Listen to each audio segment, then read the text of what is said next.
Hello friends, आपके अपने YouTube channel दा प्रसाद विद्या प्रेम पे आपका हार्दिक स्वागत है। हम कर रहे थे राजस्थान के अंदर राजपूतों की उत्पत्ति के बारे में अध्ययन कर रहे थे कि राजपूतों की उत्पत्ति कैसे हुई, कि राजपूतों की उत्पत्ति सम्राट हर्षवर्धन की मृत्यु के बाद भारत में विकेंद्रीकरण की व्यवस्था हुई और सामाजिक बदलाव स्वरूप भारत में सामाजिक व्यवस्था परिवर्तन हुई और जो राज्य सत्ता है वो टुकड़ों में बंट गई और छोटे छोटे राज्य उभर कर सामने आए और वही 7वीं से 12वीं शताब्दी का काल है वो राजपूत काल कहलाया। कि राजपूतों की कुछ उत्पत्ति कैसे हुई, विभिन्न जो विद्वान हैं उनका अपना अपना ओपिनियन है, अपना अपना व्यू है, क्योंकि विद्वान एक मत नहीं है। उसी के आधार पे हम कर रहे हैं आज राजपूतों की उत्पत्ति का अग्निवंशीय होने का प्रमाण दी। अग्निकुंड से कैसे हुई और इस बात का कौन विद्वान या कौन ऐसा महानुभाव है जो इसका हवाला देता है और कौन से हैं जो अग्निकुंड से उत्पत्ति का समर्थन करते हैं, कौन से हैं जो विरोध करते हैं, इसके बारे में हम अध्ययन करते हैं। इसके बारे में बाद में राजपूतों की उत्पत्ति चंद्रवंशीय सूर्यवंशीय हुई या विदेशी थे या ब्राह्मण थे, उनका विस्तृत अध्ययन करेंगे। सबसे पहले करते हैं हम अग्निकुंड। अग्निकुंड का जो सबसे पहले अपना ओपिनियन देने वाले जो इतिहासकार थे तो वो थे चंद्रबरदाई। चंद्रबरदाई ने अपने ग्रंथ पृथ्वीराज रासो में लिखा है कि राजपूतों की उत्पत्ति है वो अग्निकुंड से हुई। और अग्निकुंड कहाँ किया गया? माउंट आबू में किया गया था। और माउंट आबू में विश्वामित्र ने एक अग्निकुंड किया जिसमें 4 योद्धाओं का जन्म हुआ। उसके बारे में हम अध्ययन करने वाले हैं कि राजपूतों की उत्पत्ति का अग्निकुंड सिद्धांत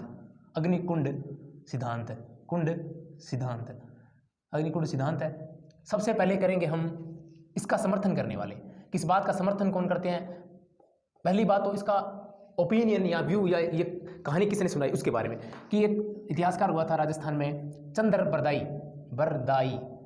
चंद्रबरदाई इतिहासकार हुआ चंद्रबरदाई, जिसने ग्रंथ लिखा था पृथ्वीराज रासो। ये पृथ्वीराज चौहान के दरबार में हुआ था। चंद्रबरदाई पृथ्वीराज चौहान का मित्र था। चंद्रबरदाई इसने ग्रंथ लिखा था पृथ्वीराज रासो। इस ग्रंथ के अंदर इसने लिखा है कि माउंट आबू जिसे राजस्थान के अंदर देवताओं की भूमि कहा जाता है, देवताओं का स्थल कहा जाता है। कहते हैं कि 33 करोड़ देवी देवताओं ने यहाँ पे अपना रहन किया या वास किया। माउंट आबू ये स्थल है, इस पर यज्ञ किया गया। यज्ञ किया और यज्ञ करने वाले थे विश्वामित्र। कहते हैं कि यहाँ राक्षस बार बार अटैक करते, इनको तंग करते थे, इसलिए विश्वामित्र ने यज्ञ किया और यज्ञ करके उस हवन कुंड से या अग्निकुंड से 4 योद्धाओं को उत्पन्न किया गया है। 4 योद्धा अग्निकुंड से निकाले गए। 4 योद्धा अग्निकुंड से निकाले गए। कितने योद्धा? 4 योद्धा। अब इसे आसानी तरीके से याद करेंगे। 2 पैर निकाले, 2 चै निकाले, 2 पैर निकाले, 2 चै निकाले, 2 पैर निकाले और 2 चै निकाले। पै से बना दिया परमार, पै से बना दिया प्रतिहार, पै से बना दिया, चै से बना दिया चालुक्य और चै से बना दिया चहमान या चौहान। ये बात कौन करता है? ये बात करता है चंद्रबरदाई। अपने ग्रंथ पृथ्वीराज रासो में बताता है कि माउंट आबू पे जो सिरोही में है उसमें विश्वामित्र नामक ऋषि ने अग्निकुंड किया और अग्निकुंड से 4 योद्धाओं का जन्म हुआ है। 4 योद्धाओं को उत्पन्न किया गया। वो थे परमार, प्रतिहार, चालुक्य और चहमान। इन 4 योद्धाओं की संतानें आगे राजपूत कहलाई। इस बात का राजपूत आधार पर यह कहता है कि राजपूत थे वो अग्निवंशीय थे या अग्निकुंड से उत्पन्न होने वाले थे। इस बात की कुछ विद्वान हैं जो इस बात का समर्थन करते हैं। समर्थन करने वाला प्रमुख है विद्वान 18वीं सदी के अंदर हुआ था। एक विद्वान हुआ या इतिहासकार हुआ था सूर्यमल मिश्रण। 18वीं सदी के अंदर एक विद्वान सूर्यमल मिश्रण हुआ जिन्होंने वंश भास्कर एक पुस्तक लिखी थी। वंश भास्कर में उन्होंने कहा है कि राजपूत अग्निवंशीय है या अग्निकुंड से उत्पन्न हुए थे। ये जो चंद्रबरदाई जो बात कह रहा है ये बिल्कुल सही है। इस बात का समर्थन कौन करता है? सूर्यमल मिश्रण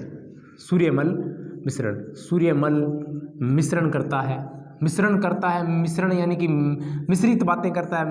मिश्रित बातें करते हैं क्योंकि यही मिश्रित बातें करता है। चंद्रबरदाई की तरह कहता है हाँ अग्निकुंड से हुई थी। चंद्रबरदाई जो कह रहा बिल्कुल सही कह रहा है, झूठ कौन बोले। कहाँ इस बात को कहा? इसने वंश भास्कर में कहा कि चंद्रबरदाई जो बात कह रहा है बिल्कुल सही है। 18वीं सदी का है सूर्यमल मिश्रण।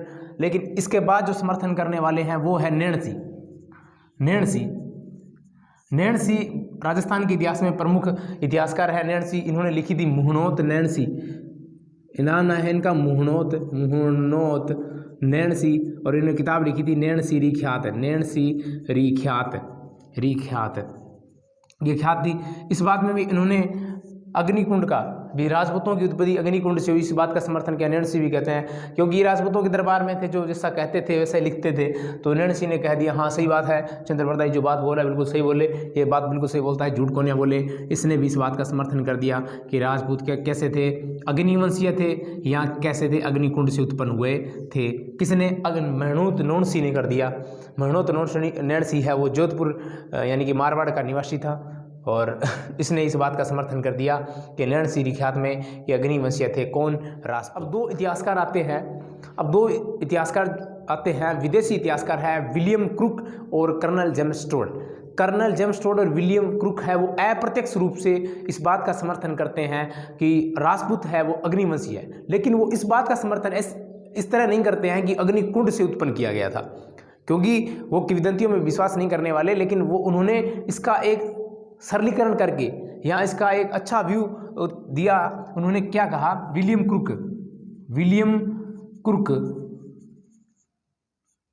क्रूक व टॉड, कर्नल जेम्स टोड ने, इन दोनों ने अप्रत्यक्ष रूप से समर्थन किया। कैसे समर्थन किया? इन्होंने कहा कि विदेशी जो जातियां थी, शक, कुषाण, सीथियन, ये जातियां थी, इन्हों के अंदर ये यज्ञ की प्रथा थी, यानी विदेशी जातियां, इनमें यज्ञ की प्रथा थी, और वहाँ ये लोग अग्निकुंड से लोगों को पवित्र करते थे, या अग्निकुंड से या अग्नि संस्कार होता था जिससे वो शुद्ध करने का एक संस्कार था। इसी प्रकार उन्होंने कहा कि ये जो राजपूत है वो उनका अग्नि संस्कार हुआ था, और ये विदेशी जाति थी। यहाँ शक, कुषाण, सीथियन, हूण इनके वंशज थे जो भारत में रह रहे थे, उनको अग्नि कुंड से या अग्नि संस्कार करके इनको शुद्ध किया गया था। और इस प्रकार इनका अप्रत्यक्ष रूप से समर्थन करते हुए उन्होंने क्या बताया? ये विदेशी जाति के बताया।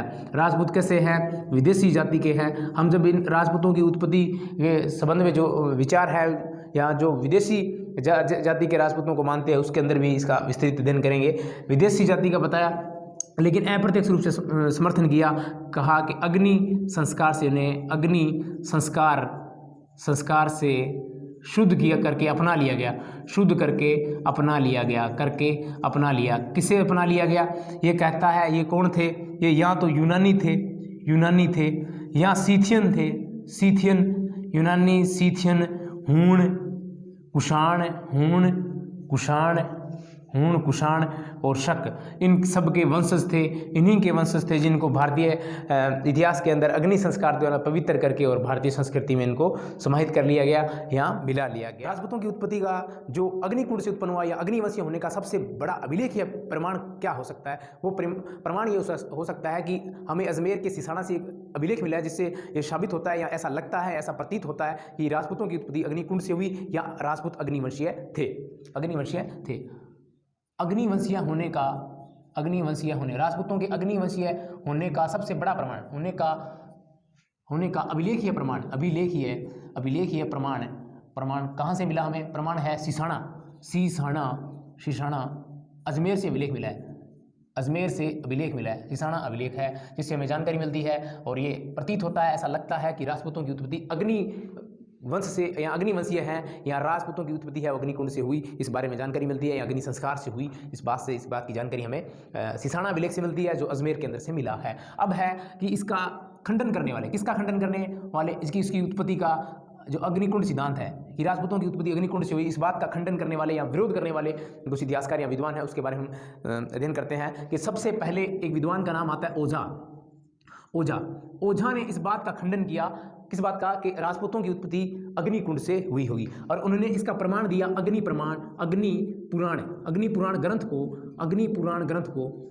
पुराण का सहारा लेकर इन्होंने अग्निकुंड से राजपूतों की उत्पत्ति के जो सिद्धांत है उसका खंडन किया, और उन्होंने कहा कि ऐसा प्रतीत नहीं होता, आज तक ऐसा नहीं हुआ है कि अग्निकुंड से कोई योद्धा उत्पन्न हुए हैं या कोई मानव का जन्म किसी अग्निकुंड से हो गया, ये कैसे हो सकता है? इस बात का खंडन किसने किया? सर्वप्रथम ओझा ने किया। ओझा ने कहा कि अग्नि पुराण ग्रंथ के आधार पर कहा कि किसी भी राजपूत का जन्म अग्निकुंड से उत्पन्न नहीं हुआ, ये बात बिल्कुल झूठी है कि अग्निकुंड से किसी राजपूत या 4 योद्धाओं का जन्म हुआ। इस बात का खंडन करते हैं ओझा। किसका? अग्निकुंड सिद्धांत का खंडन करते हैं ओझा। उसके बाद आता है एक नाम दशरथ शर्मा।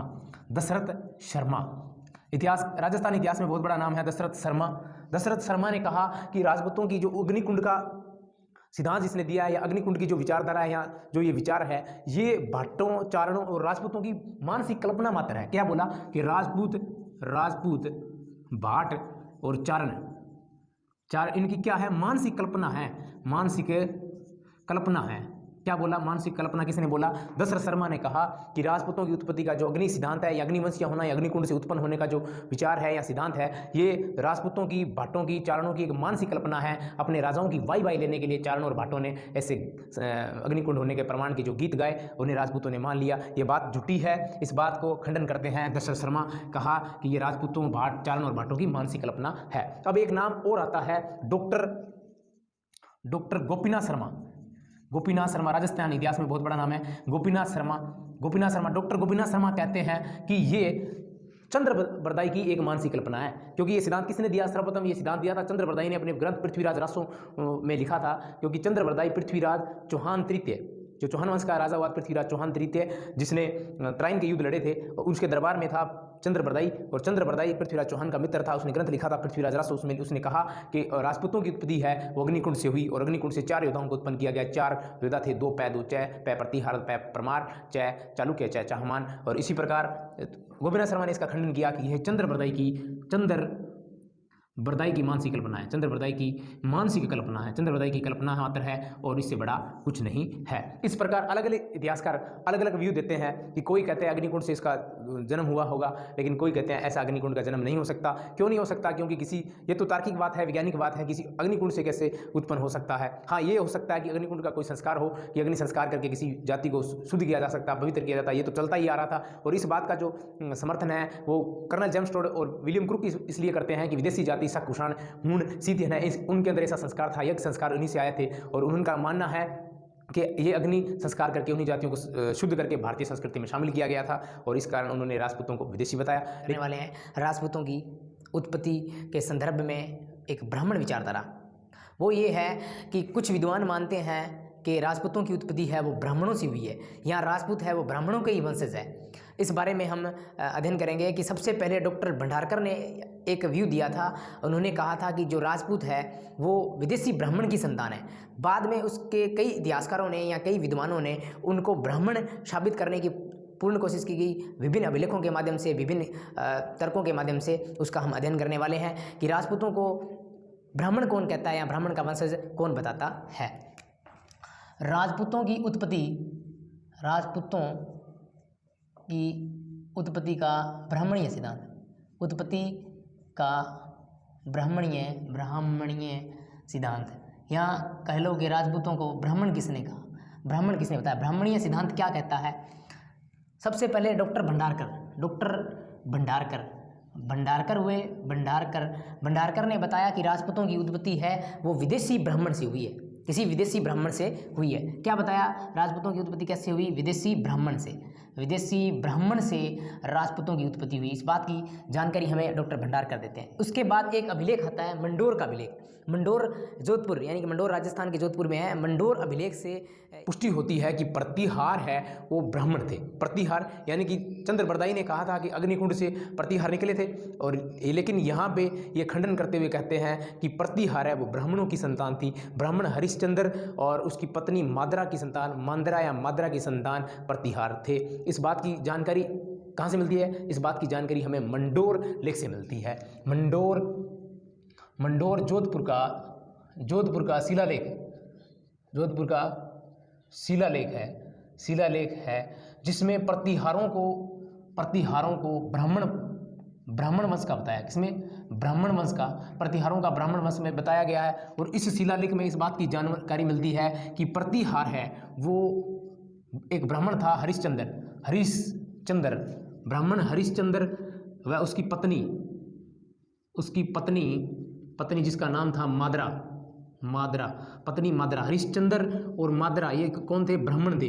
ब्राह्मण, इनकी संतान है प्रतिहार। इस बात की जानकारी हमें कहाँ से मिलती है, मंडोर के शिलालेख से मिलती है। मंडोर शिलालेख जोधपुर में है। इसके बाद आता है बिजोलिया का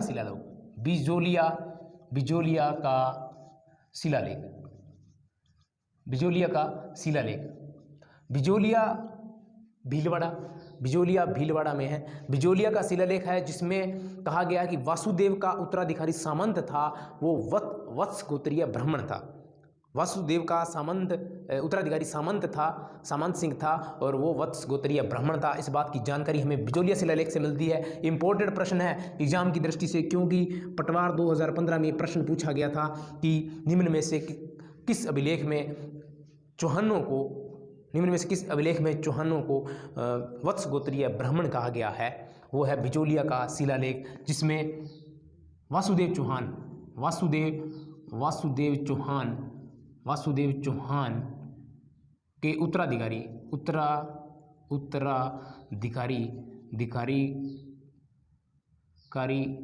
को वत्स गोत्रीय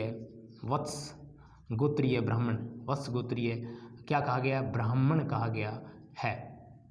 तीसरा सबसे इंपॉर्टेंट बात, अब आता है एक नाम राजशेखर। राजशेखर एक ब्राह्मण था जिसकी शादी एक अवंती सुंदरी से हुई थी। ये सबसे बड़ा प्रमाण है। राजशेखर ब्राह्मण का विवाह अवंती सुंदरी से हुई थी।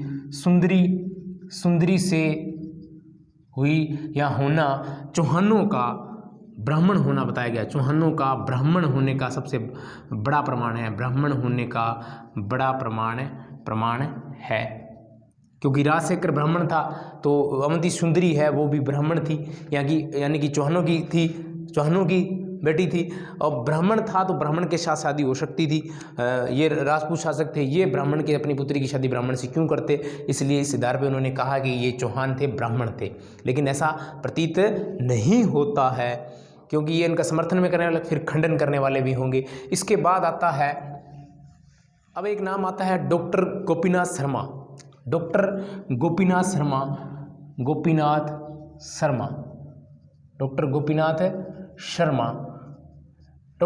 शर्मा है, ये मेवाड़ के गुहिलों को ब्राह्मण मानते हैं और ये कहते हैं कि ब्राह्मण वंशीय गुहादत्त के वंशज हैं। ये नागर जाति के जो ब्राह्मण थे और नागर जाति का ब्राह्मण हुआ गुहादत्त, उसी के वंशज है और गुहादत्त के वंशज होने के कारण ये गुहिल कहलाए थे। इस बात की जानकारी या इस बात का समर्थन कौन करता है? डॉक्टर गोपीनाथ शर्मा करते हैं। गोपीनाथ शर्मा कहते हैं कि गुहिल है वो कौन है? ब्राह्मण है। गुहिलों को ब्राह्मण बताया। कैसे बताया? कि गुहिलों की जो उत्पत्ति है वो किन से हुई थी? गुहादत्त से हुई थी। गुहादत्त का वंशज बताया और गुहादत्त को इसने वाला है नागर जाति का ब्राह्मण माना है। किसने? डॉक्टर गोपीनाथ शर्मा ने नागर जाति का ब्राह्मण माना है गुहादत्त को, और गुहादत्त से गुहिलों की उत्पत्ति हुई, इस कारण ये गुहिलों को ब्राह्मण मानते हैं। कौन? गोपीनाथ शर्मा। अब एक इतिहासकार का नाम आता है ओझा, श्री ओझा ने कहा कि महाराणा कुंभा के समय जयदेव के गीत की पर एक टीका लिखी गई थी रसिक प्रिया। उसके अंदर इस बात का समर्थन किया गया है कि नागर जाति के गुहादत्त के पुत्र ही गुहिल थे। कुंभा के समय जयदेव के गीत पर टीका लिखी गई। टीका क्या थी? रसिक प्रिया में इस बात की जानकारी मिलती है कि गुहिलोत नागर जाति का था। गुहिलोत या नागर जाति का था। गुहादत्त है वो नागर जाति का था और नागर जाति ये का था, यानी कि ये ब्राह्मण थे। कौन थे? ब्राह्मण थे। इस वजह से क्या था कि गुहिल ब्राह्मण हुए। इस बात की जानकारी कौन देता है? ओझा देता है। एक ग्रंथ आता है, ग्रंथ का नाम आता है पिंगल सूत्रवृत्ति। पिंगल सूत्रवृत्ति के अंदर गुहिलों को ब्राह्मणों का वंशज कहा गया है। इंपॉर्टेंट है कि पिंगल सूत्रवृत्ति पिंगल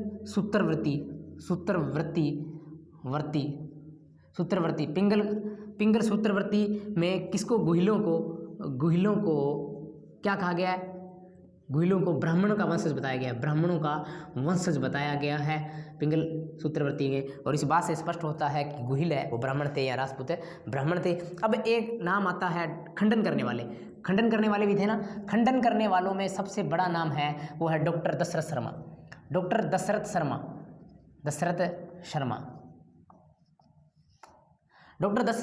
शर्मा कहते हैं डॉक्टर दशरथ शर्मा कहते हैं कि जो गोहिल थे या प्रतिहार थे वो राजपूत थे, ब्राह्मण वंशीय नहीं थे।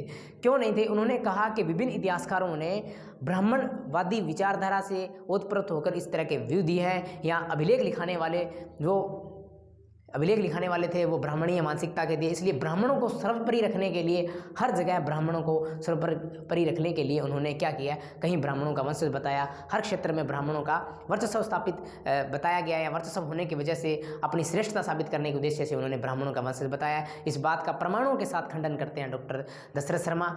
इस प्रकार राजपूतों की ब्राह्मणीय उत्पत्ति के बारे में हमने अध्ययन किया। अब आगे करेंगे कि राजपूत विदेशी थे, उसके समर्थन में, उसके खंडन करने वाले, उसके बाद भी राजपूत सूर्यवंशी या चंद्रवंशी थे, उसके समर्थन में या उसके विरोध में जो इतिहासकारों का ओपिनियन है उसके बारे में अध्ययन करें। आप सभी साथियों से आग्रह है, आपका अपना यूट्यूब चैनल दा प्रसाद विद्या प्रेम सब्सक्राइब करें, लाइक करें, शेयर करें, बेल आइकन प्रेस करें। धन्यवाद।